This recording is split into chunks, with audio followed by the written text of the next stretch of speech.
ছাত্র জনতার ২৩ দিনের দেশ কাঁপানো আন্দোলনে হলো গণ অভ্যুত্থান।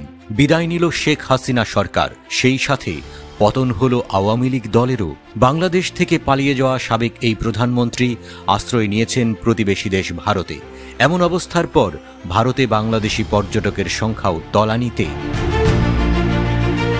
ভারতীয় গণমাধ্যমগুলোর প্রতিবেদনে বলা হয়েছে, প্রায় ২ সপ্তাহ আগে শিক্ষার্থীদের বিক্ষোভের মুখে প্রধানমন্ত্রী শেখ হাসিনা পদত্যাগ করে দেশ ছাড়লে পরিস্থিতি আরও খারাপ হয়ে যায়। এর ফলে বাংলাদেশ থেকে ভারত অভিমুখী অস্থায়ী অনেক ফ্লাইট ব্যাহত হয় এবং চিকিৎসাজনিত কারণ ছাড়া সব ধরনের ভিসা স্থগিত করা হয়। যদিও ফ্লাইটগুলো এখন আবার চলতে শুরু করেছে। ঢাকায় এয়ারলাইন্সের এক কর্মকর্তার তথ্য মতে ফ্লাইটগুলোর যাত্রী সংখ্যা ৫০%-এরও বেশি কমে গেছে। প্রতিবেদনে বলা হয়েছে ২০২২ সালের তুলনায় ২০২৩ সালে বেশি বাংলাদেশি চিকিৎসার জন্য ভারতে যায়, যার শতাংশ বেড়ে দাঁড়ায় ৪৮। কলকাতা ভিত্তিক এক মেডিকেল ট্যুরিজম কোম্পানিতে প্রতি মাসে প্রায় ১৫০ জন বাংলাদেশি রোগীকে ভারতে চিকিৎসার ব্যবস্থা করে দিত। বর্তমানে এ ধরনের রোগীর সংখ্যা ৫-৬ জনে নেমে এসেছে বলে জানিয়েছে কোম্পানিটির প্রধান নির্বাহী।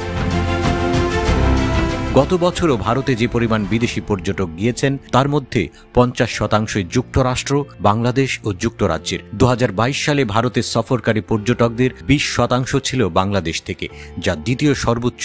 ২০২৩ সালে বিভিন্ন দেশ থেকে ভারতে ঘুরতে যাওয়া পর্যটকদের সংখ্যা ৪৩.৫% পর্যন্ত বেড়ে গিয়েছিল। তবে মহামারীর আগের বছরগুলোর তুলনায় এই পরিসংখ্যানটি ১৫.৫% কম ছিল। গত বছর দেশটিতে ৯২,৩০,০০০ পর্যটক সমাগম হয়েছে। এতে আয় হয়েছে ২৪,৭০৭ কোটি রুপি। এছাড়া প্রতি বছরই বাংলাদেশ থেকে বিপুল সংখ্যক মানুষ চিকিৎসার জন্য ভারতে যান।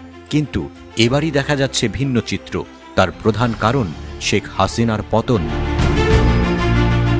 ভারতীয় দৈনিক ইকোনমিক টাইমসকে বাংলাদেশের ট্যুর অপারেটর অ্যাসোসিয়েশনের পরিচালক বলেন, দেশের বাইরে ঘুরতে যাওয়া বাংলাদেশিদের কাছে ভারত একটি গুরুত্বপূর্ণ বাজার। তিনি বলেন, বাংলাদেশি ভ্রমণকারীদের জন্য ভারত একটি প্রধান গন্তব্য। যারা বিদেশে ঘুরতে যায় তাদের ৪০-৪৫ ভাগই ভারতে যায়। তিনি আরও বলেন, ভারতে যাওয়া বাংলাদেশিদের মধ্যে ১৫% যান কেনাকাটা করতে, ৫% যান অবকাশ যাপনের জন্য, আর ৮০ ভাগই যান চিকিৎসার উদ্দেশ্যে। বর্তমানে ভারতে বাংলাদেশি পর্যটকের অবস্থা যেভাবে তলানিতে নেমেছে, এর ফলে আশঙ্কা করা হচ্ছে বড় ক্ষতির শিকার হতে পারে দেশটির অর্থনীতি।